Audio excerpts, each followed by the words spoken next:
The click was soft, almost polite, but it was enough to make the air feel heavy. I saw it through the front window while my coffee was still steaming in my hand. An HOA security guard standing 10 feet from my wife, his pistol freshly drawn, his arms stiff, his voice sharp with a kind of authority that only exists when someone is scared. "Do not move," he shouted. "You are trespassing on private property." For a moment, my brain refused to cooperate. This wasn't real. This didn't belong in our quiet, gated neighborhood where the biggest conflict was usually someone parking half an inch over a line. My wife stood perfectly still near the pedestrian gate. Running shoes, hoodie, earbuds hanging loose around her neck. Her hands slowly lifted, palms open, movement smooth and deliberate. Too deliberate. That was the first sign. The guard didn't know her, didn't know what she did for a living. Didn't know that just hours earlier, she had finished training some of the most elite military operators on the planet. He didn't know she trained Navy SEALs on how to stay alive under pressure. All he knew was what his clipboard told him, an authorized individual. And that was enough for him to pull a gun. The irony hit me like a punch to the chest. Because while his finger hovered dangerously close to the trigger, my wife wasn't afraid of the weapon. She was studying him. His stance was wrong, weight too far forward. His breathing was shallow. His shoulders were tense in a way that screamed panic, not control. Fear had taken the wheel. Fear mixed with authority in a firearm is one of the most dangerous combinations there is, and she saw it immediately. "Sir," she said calmly, her voice steady and low, "I live here. I need identification." He snapped. "Now." "I don't have it on me," she replied. "I'm out for a run." That should have ended it. Any reasonable person would have radioed dispatch, called another guard, or walked her to the office. She wasn't running. She wasn't arguing. She wasn't threatening. But this guard didn't de-escalate. He stiffened. His hand tightened around the grip. That's when I moved. I stepped outside, heart pounding so hard I could feel it in my throat. I raised my hands immediately, making sure I looked as non-threatening as possible. "Hey," I said, keeping my voice calm. "She lives here. We can clear this up." "Stay back, sir," he barked. He didn't even look at me. His eyes were locked on her. That was when I realized how bad this could get. There's a moment in situations like this, a thin line where things either calm down or spiral completely out of control. My wife recognized it too. "Sir," she said gently, "your finger is too close to the trigger." For half a second, the world stopped. The guard glanced down instinctively, then snapped his eyes back up, embarrassment flashing across his face before turning into anger. "Don't tell me how to do my job." "I'm trying to keep everyone safe," she said, "including you." That sentence wasn't a challenge. It was a lifeline. She wasn't asserting dominance. She wasn't trying to win. She was giving him a way out, without humiliating him. But his pride was fighting his fear. "I need proof you live here," he said, voice cracking. "I can give you my address," she replied. "Lot 27. Gray door. Blue SUV in the driveway. You can radio dispatch." He hesitated. That hesitation was dangerous. My wife subtly relaxed her shoulders, just enough to signal cooperation without surrender. It was a technique she taught others, how to look non-threatening without appearing weak. "Ask them to confirm," she said. "We'll wait." He finally raised his radio with a shaky hand. "Dispatch," he said, requesting confirmation on Lot 27. The radio crackled. Seconds passed like minutes. Then the response came. "Lot 27 confirmed. Resident on file." The guard froze. Then, as if the realization physically weighed him down, his shoulders dropped. He holstered the gun quickly, almost desperately, like he wanted it erased from existence. I apologize for the misunderstanding," he muttered. Misunderstanding. That word felt hollow after what had just happened. My wife slowly lowered her hands.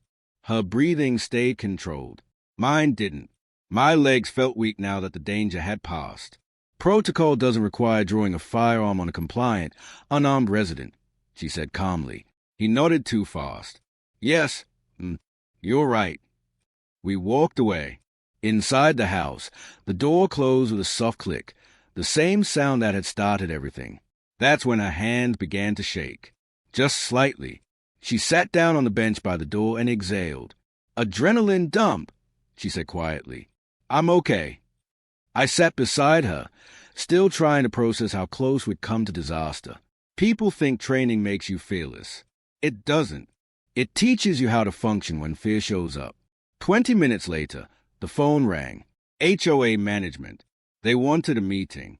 There was body cam footage, an incident report, concern about how the situation had been handled. After I hung up, my wife looked at me. "They have no idea," she said. "No idea of what?" I asked. She stood, already composed again. Who they just threatened. And I knew this wasn't over, not even close. The meeting was scheduled for the next afternoon, but the fallout started long before we ever sat down at that table. Within an hour of the incident, word had already spread through the neighborhood. That's how gated communities work. Nothing stays quiet for long. A security cart slowed down in front of our house twice that day. A neighbor we barely knew suddenly found an excuse to walk her dog past our driveway. Phones buzzed. Curtains shifted. My wife noticed it too, of course. She notices everything. "People are nervous," she said, looking out the window. "They don't know how close this got." I nodded, though my mind was still replaying the image of that gun coming out of the holster.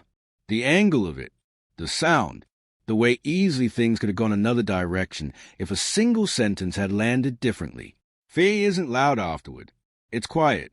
It shows up later, when your body finally understands what your mind refused to accept in the moment. That night, neither of us slept much. The next day, the HOA office felt colder than it should have. Fluorescent lights hummed overhead. The conference room table was too long, designed to create distance, not conversation.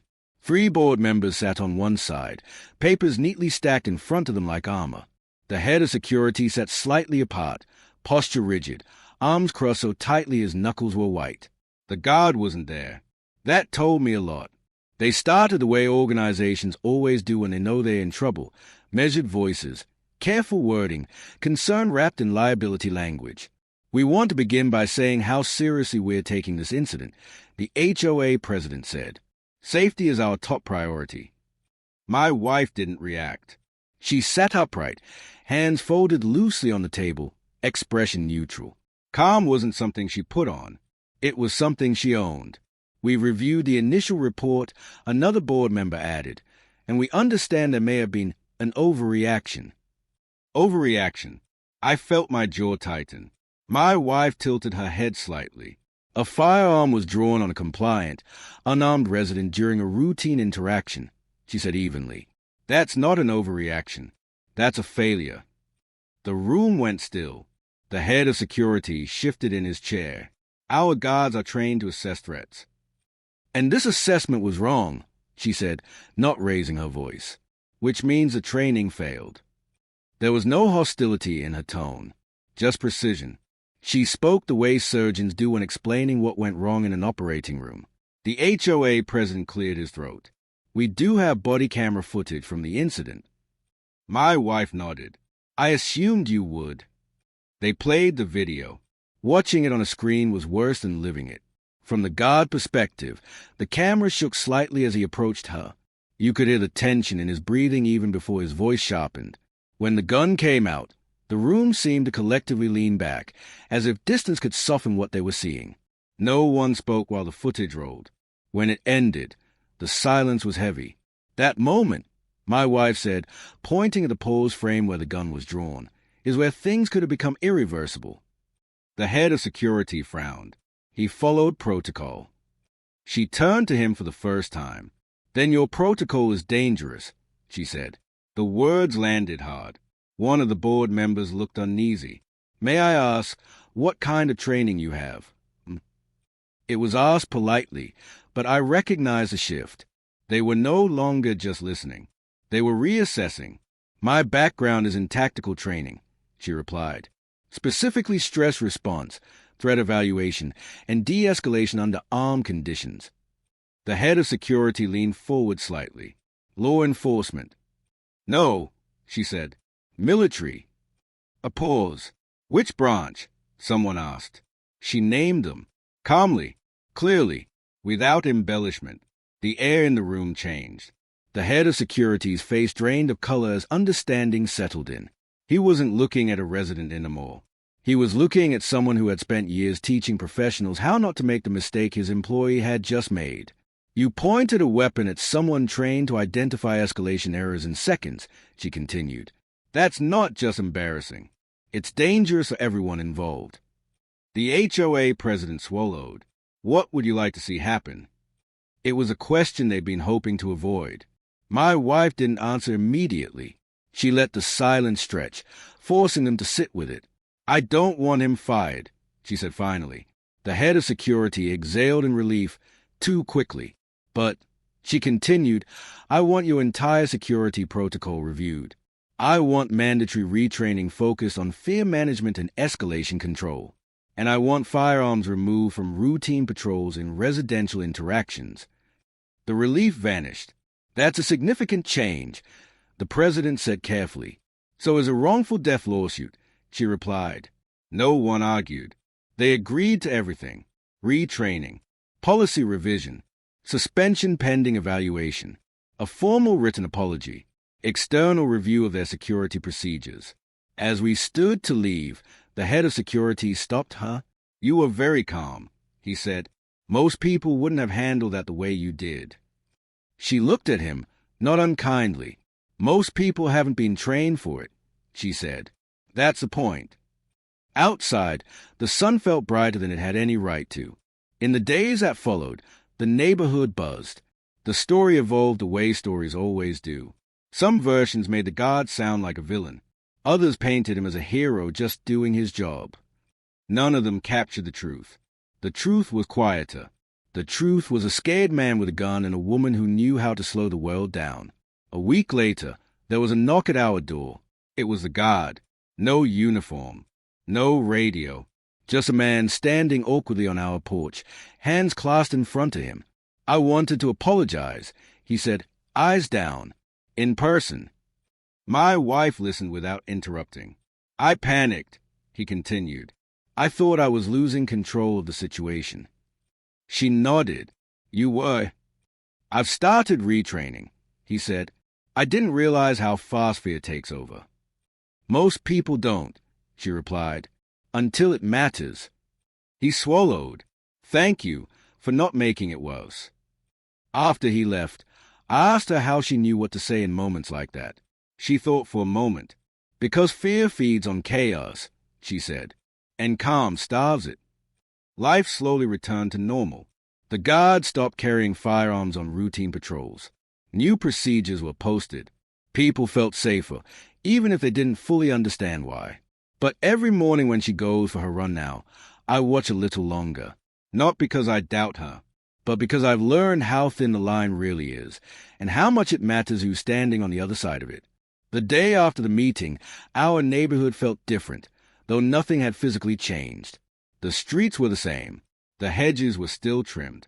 But the air carried a quiet awareness, an undercurrent that hadn't been there before. People spoke less. Cars slowed down more. Even the mailman hesitated at our mailbox, glancing over his shoulder as if expecting something to erupt at any second. Inside the house, my wife sat at the kitchen table with a mug of coffee, not really drinking it, just letting the warmth anchor her. I watched her, trying to process what had happened over the past 48 hours. The worst part, she said quietly, is how easily this could have gone wrong. A second, a twitch, a word, and it wouldn't have been about an HOA rule. It would have been about survival. I nodded, swallowing the lump forming in my throat. I'd seen her handle high-stress situations before. I'd seen her train soldiers, run exercises where failure meant risk, and yet even that didn't prepare me for the sheer tension of seeing her confronted with a gun in our neighborhood. The HOA meeting had gone as well as it possibly could, but that was just a beginning. The real challenge came in dealing with the aftermath, the whispers, the judgment, the slow drip of fear that the rest of the community now carried. People didn't know her. They didn't know what she could do, and they certainly didn't understand why she had been calm. A few hours later, a knock at the door broke the silence. It was Mrs. Caldwell, our neighbor from 2 doors down, looking flustered. She was holding a small plate of cookies, though the gesture felt like it carried more nervousness than generosity. I wanted to check if you both are okay, she stammered. After, what happened with the guard? My wife smiled politely. We're fine. Thank you for checking. Mrs. Caldwell hesitated, then leaned in closer. I saw everything. From my porch. I don't think I've ever been so scared for someone. And you handled it so perfectly.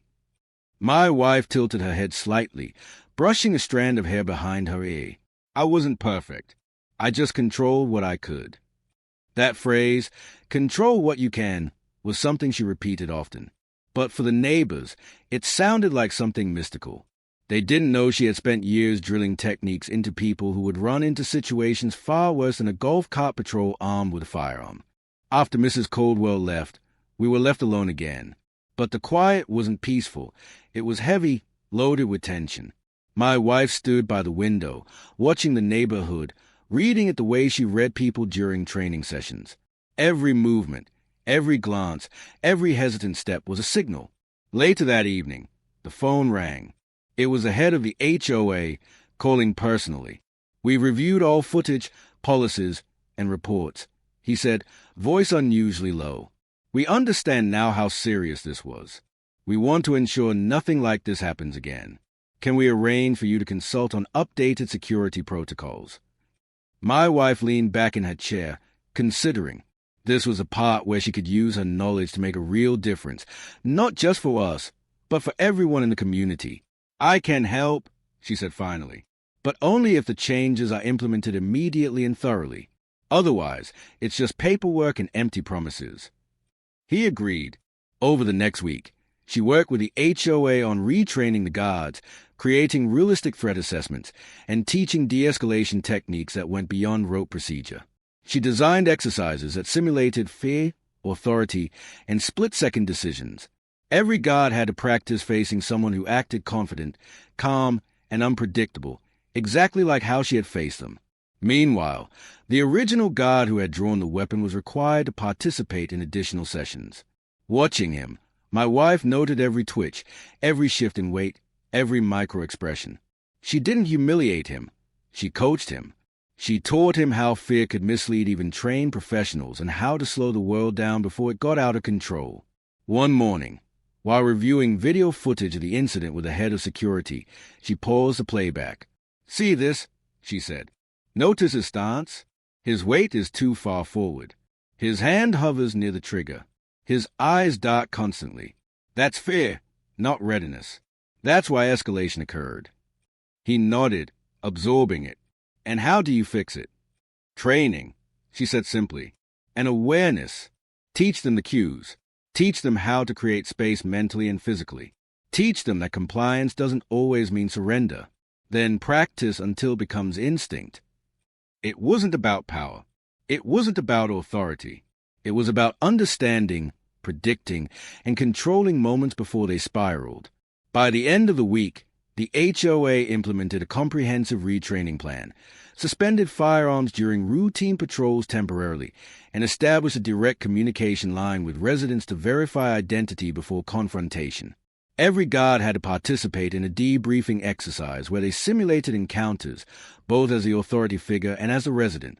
Even with all that, the neighborhood remained on edge. People peeked through windows. Rumors swirled.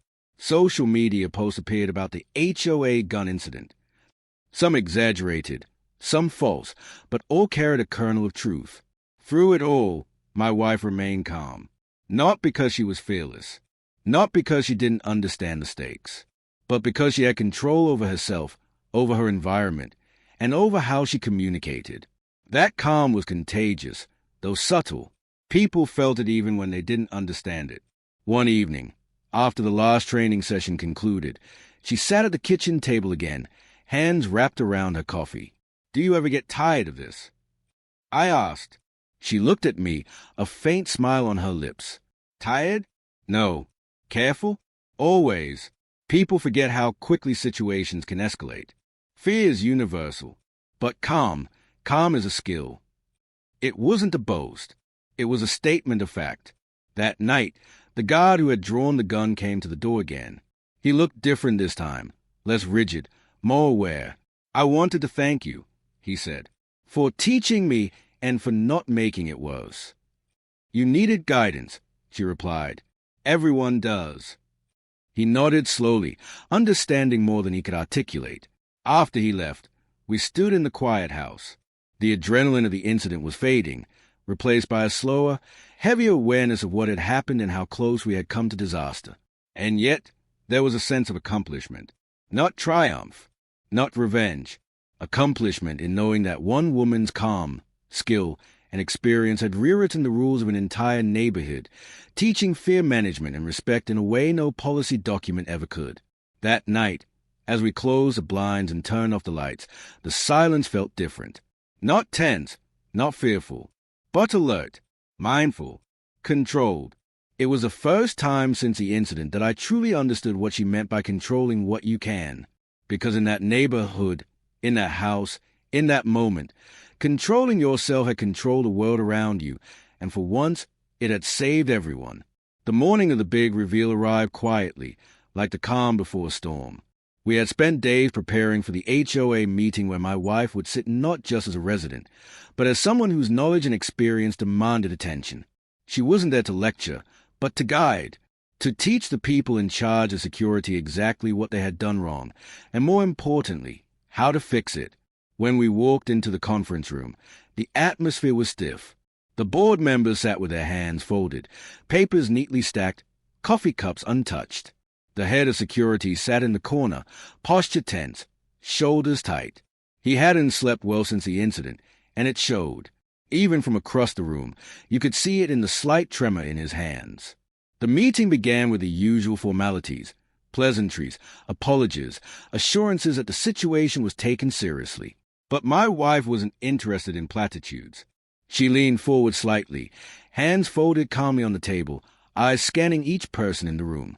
"I appreciate that you've taken the time to meet with me again," she said. "But let's be clear, what happened was not just a protocol failure. It was a human failure, and it could have ended differently, tragically differently."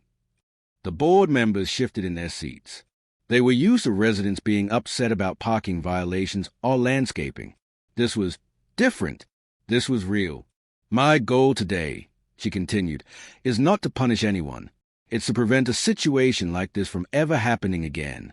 To do that, you need to understand the mindset of both parties in high-stress encounters. And that starts with me." A nervous silence followed. Then she paused, letting the tension stretch. Finally, she delivered the revelation that changed the room instantly. "I am a tactical trainer for elite military units. I train Navy SEALs, Tier 1 operators, and other special forces on threat assessment, stress management, and survival under fire. The individual you threatened with a firearm yesterday, me, has trained people who face real, lethal danger for a living." The words hung in the air like a punch. You could see it ripple across the faces of the board members. Shock, confusion, disbelief. Some leaned back in their chairs, eyes wide. Others covered their mouths with their hands. The head of security paled, his knuckles tightening around the edge of the table. One of the board members stammered. What? "I train the people you think of as the most highly skilled operators in the world," my wife said evenly, letting the weight of the statement settle. "And yesterday, your employee drew a gun on me because he didn't know how to manage fear, because he didn't know how to read compliance, because he was unprepared for a simple, non-threatening encounter." Another board member cleared their throat. "So, you're saying—" "Yes," she said firmly. "He escalated the situation unnecessarily, and your policies allowed it." The room went quiet again. This time, it wasn't tension. It was reckoning. They were starting to understand the severity, not just in terms of liability, but in terms of human life. The head of security finally spoke, his voice barely above a whisper. I didn't know." "No one did," she replied calmly. "That's the problem. And that's why training is critical. Not just procedures, not just rules, but real, actionable understanding of fear, authority, and human behavior under stress." She pulled out a tablet and tapped a few times. The screen displayed stills from the body cam footage. "Look here," she said, pointing to the frame where the gun was drawn. "Notice the stance, the weight forward, the eyes darting. That is textbook panic. That is not readiness. That is someone who has no idea how to control a moment." The head of security swallowed hard. He looked down at the table, jaw tight. My wife didn't wait for his response. She didn't need to. She moved to the next point, how to fix it. "Your guards need to understand cues," she said. "They need to be trained to recognize compliance, to create space mentally and physically, and to slow down situations before they escalate. They need scenario-based training, not just drills on paper."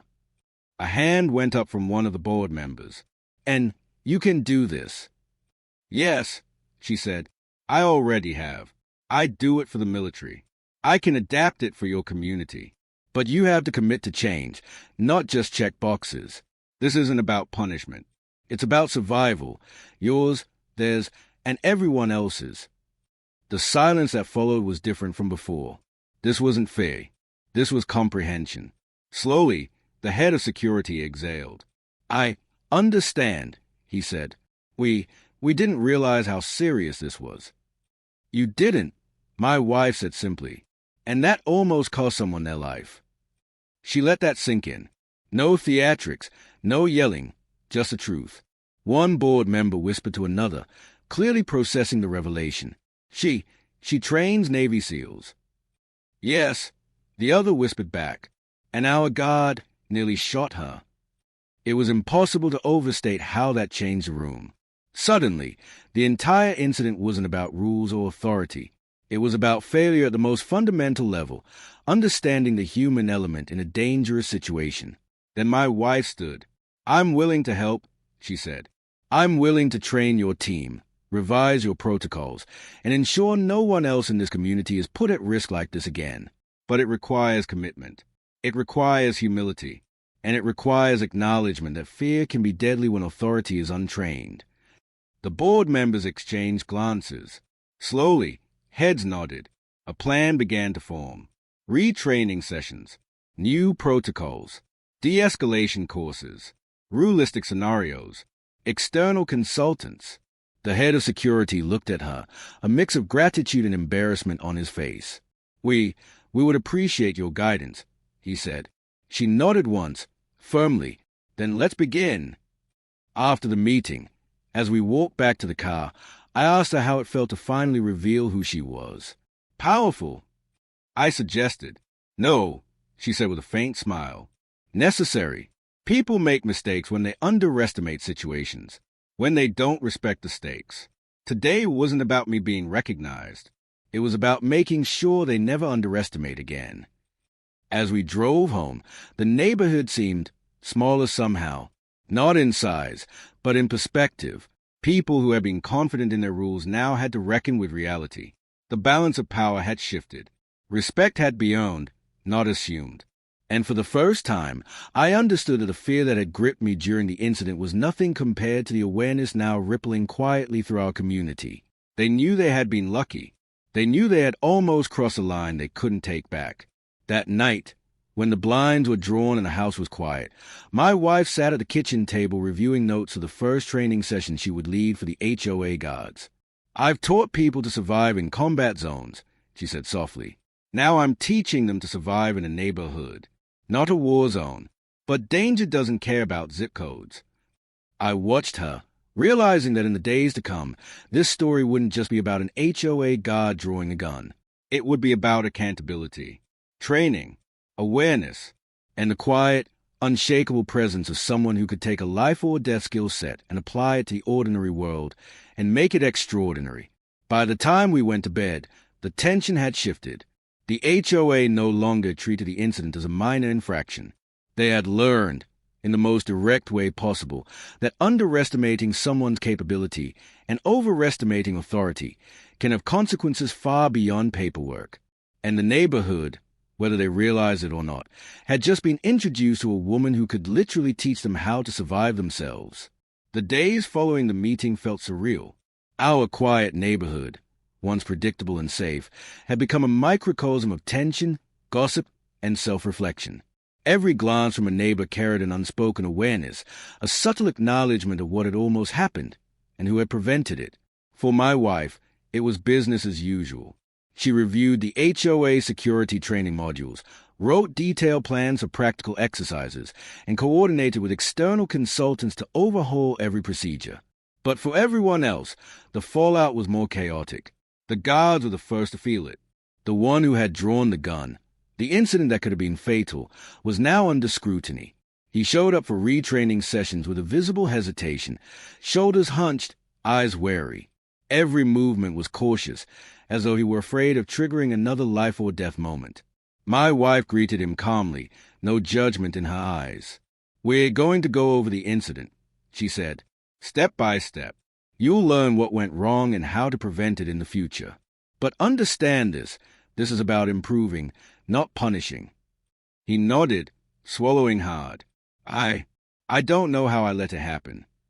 "Fear does that," she replied. "It clouds judgment, skews perception, and makes you act before thinking. Today, you'll learn how to manage it." And she did. Over the next several hours, she walked the guard through simulations. She recreated scenarios where authority, threat, and fear intersected. Every movement, every reaction was dissected. She taught him to recognize when compliance is genuine, when hesitation is normal, and when escalation is unnecessary. Other guards watched. Some resisted, stiffened, or rolled their eyes. Others listened, captivated, as she demonstrated techniques they had never encountered before. By the end of the first day, the mood in the room had shifted. Guards were still cautious, but they were learning, slowly, reluctantly, but undeniably. Meanwhile, word about the incident spread beyond the immediate neighborhood. Social media posts popped up, neighbors discussing the gun, the HOA protocols, and the revelation that my wife trained elite military personnel. Some posts were sensationalized. Some exaggerated the events. Others questioned how a simple jog could escalate into such a dangerous situation. Our phones rang more than usual. Emails flooded our inboxes. Friends, distant neighbors, even people from nearby communities called to ask what had happened and how my wife had handled it. Some were curious. Some were incredulous, but all wanted details. At the same time, the HOA board was under pressure. Residents demanded transparency, accountability, and reassurance. Meetings were scheduled. Policies were reviewed. Retraining timelines were accelerated. And in every discussion, my wife's presence loomed, not as a threat, but as authority. She had been underestimated, ignored, and almost harmed, yet she was now the one guiding the process.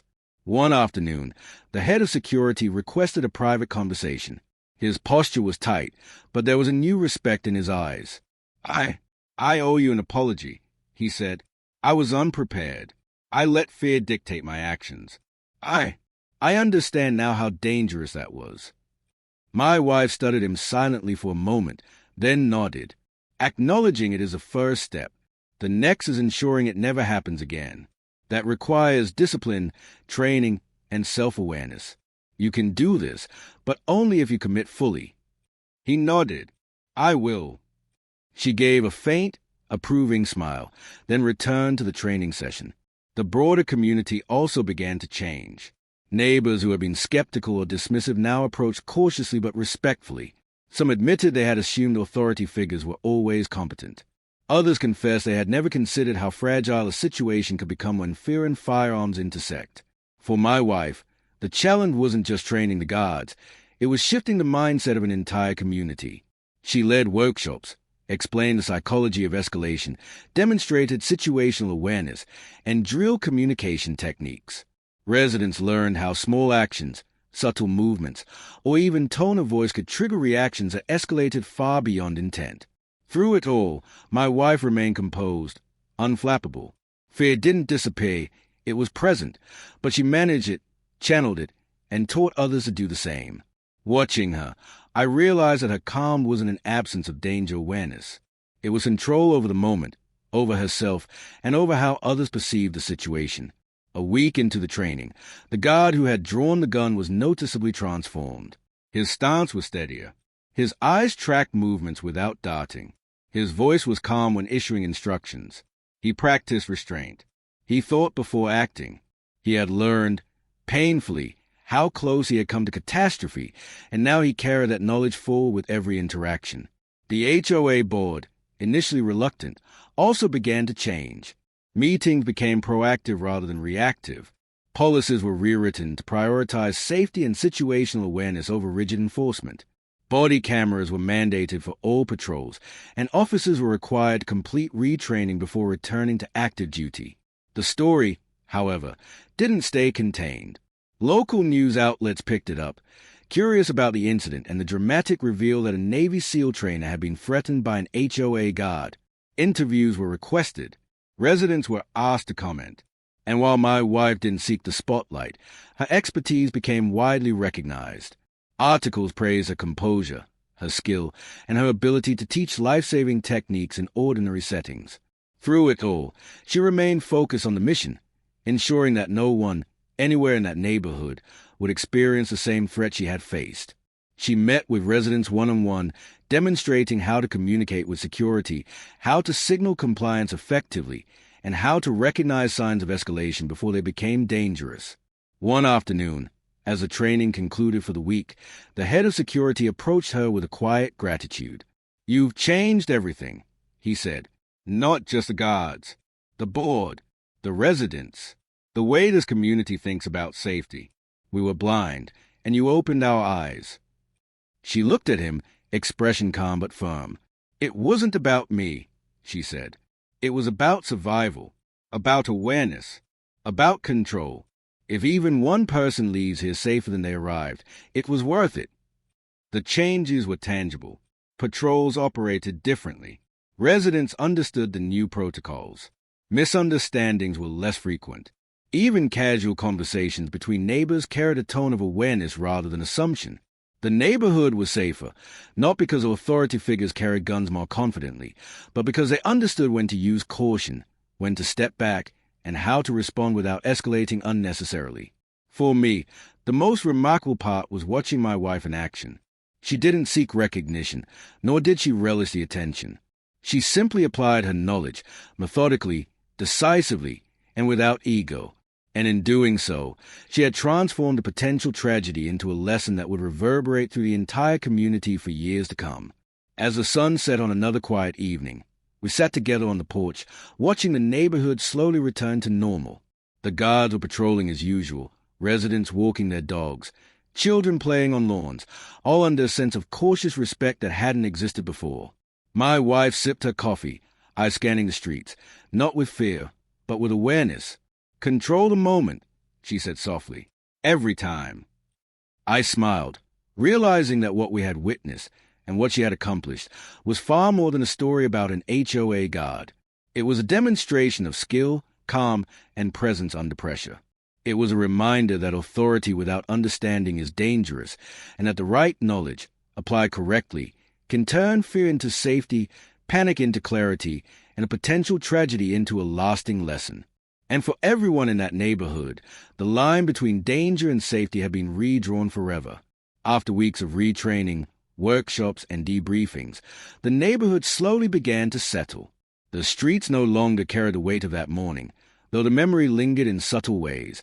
A wary glance from a neighbor, a security guard checking his stance before approaching a resident, a child's mother holding her hand a little tighter. Life had returned to normal on the surface, but underneath, the community had changed forever. The head of security called one final meeting, this time to close the chapter officially. The board members, the guards, and even a few select residents attended. My wife stood at the front of the room, not as a resident, not as a teacher of elites, but as a facilitator of understanding, a guide who had taken a neighborhood from potential disaster to genuine preparedness. "We've reached the end of this process," she began, her voice calm, measured. What started as a dangerous misunderstanding became an opportunity for everyone here to learn, adapt, and improve. But the lessons don't end today. The guards sat straighter, listening intently. Some had been skeptical, some defensive, but all were now engaged. Their journey from fear-driven mistakes to awareness-driven action was complete in form, if not in practice. First, She continued, "Understand this. Fear is natural. It's not a weakness. But how you manage it defines your effectiveness.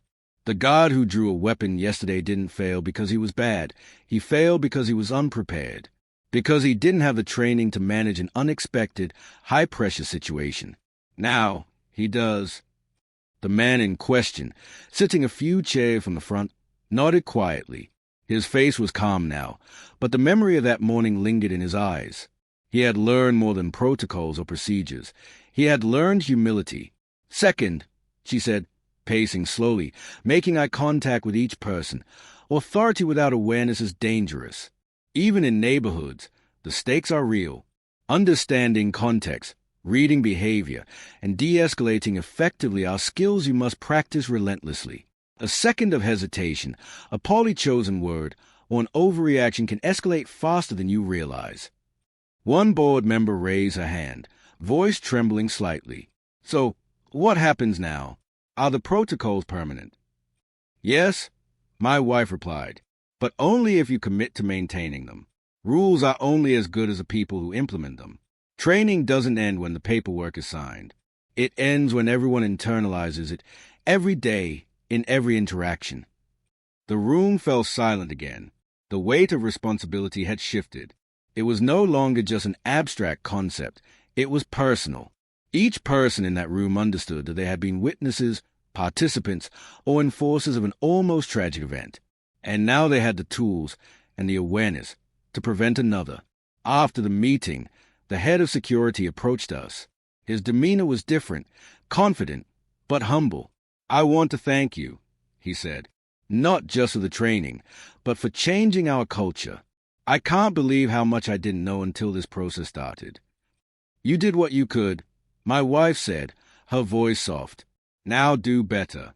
Every day." Outside, the neighborhood felt peaceful. Children played in yards. Dogs barked. A neighbor waved from the sidewalk.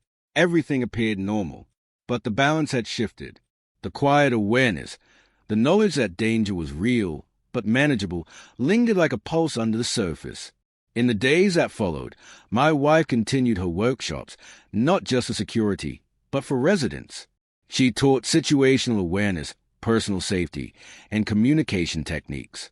Simple exercises, recognizing body language, maintaining safe distance, signaling compliance, became part of neighborhood culture. Residents reported feeling safer, more confident, and more aware. Even the original guard, once trembling with fear, had transformed. He walked with purpose now, checked in with residents before approaching, and demonstrated restraint in every interaction. My wife had taken the worst-case scenario and turned it into a training moment, not punishment. One evening, after a long day of training, we sat on our porch watching the sunset. The neighborhood was quiet, but I could see the subtle signs of change everywhere. "Do you ever get tired of this?" I asked her. She shook her head. "No. Fear exists everywhere. People will always react. My job is to teach them to react intelligently, calmly, controlled." I watched her as the sun dipped below the horizon. She wasn't just my wife. She was a guardian, a teacher, someone whose skill transformed lives without anyone realizing it at first. And yet, she carried it all with quiet humility. Weeks later, the HOA board sent a formal letter of acknowledgement. They recognized her efforts, outlined new policies, and officially thanked her for her service to the community. But for her, the recognition wasn't the point. The real reward was knowing that a potentially deadly situation had been converted into education, awareness, and preparedness. The neighborhood had changed in subtle, profound ways. Guards no longer assumed authority without awareness. Residents approached interactions with calm and respect. And the memory of that morning, the moment the gun was drawn, served as a quiet lesson to everyone. Assumptions are dangerous, and preparation saves lives. As the days turned into months, things slowly normalized. But I noticed small differences everywhere. Residents communicated more clearly. Security officers paused to assess rather than react. Even casual conversations carried a tone of awareness. The neighborhood was safer, not because it had stronger enforcement, but because it had understanding. One afternoon, a young girl on our street approached my wife, curious. "Are you really a Navy SEAL trainer?" she asked, eyes wide. My wife smiled gently. "I train people to stay safe. That's all. Anyone can learn to be aware. Anyone can learn to control fear." The girl nodded solemnly, as if she understood something adults often forget, that courage isn't the absence of fear, it's control over it. That evening, as we closed the blinds and the street lights flickered on, my wife looked at me. "The thing people don't realize," she said, "is that authority without preparation is deadly. But preparation saves lives." I realized then that what had started as a terrifying, almost deadly encounter had become something extraordinary. Not just for us, but for the entire community. A single act of composure, skill, and knowledge had transformed the way people interacted, how they approached authority, and how they viewed safety. And that, in the end, was a true lesson. Fear is universal, but control is learned. Preparation, awareness, and calm, applied with discipline, can prevent disaster before it begins. As we sat together on the porch, watching the neighborhood finally settle into a comfortable quiet, I felt a profound sense of gratitude, not just for her skill, but for her wisdom. The same woman who had faced a gun calmly, who had trained elite operators, and who had transformed a neighborhood, now taught the most important lesson of all, that ordinary life is fragile, and the right knowledge, applied at the right time, can make it extraordinary. The streets were calm. The guards were alert but composed. Residents were cautious but confident. And somewhere, in the quiet awareness that now permeated the neighborhood, I knew that things would never go back to the way they were. Because one morning, a gun had been drawn, and one woman had controlled the moment. And from that day forward, everyone had learned how to survive and how to live better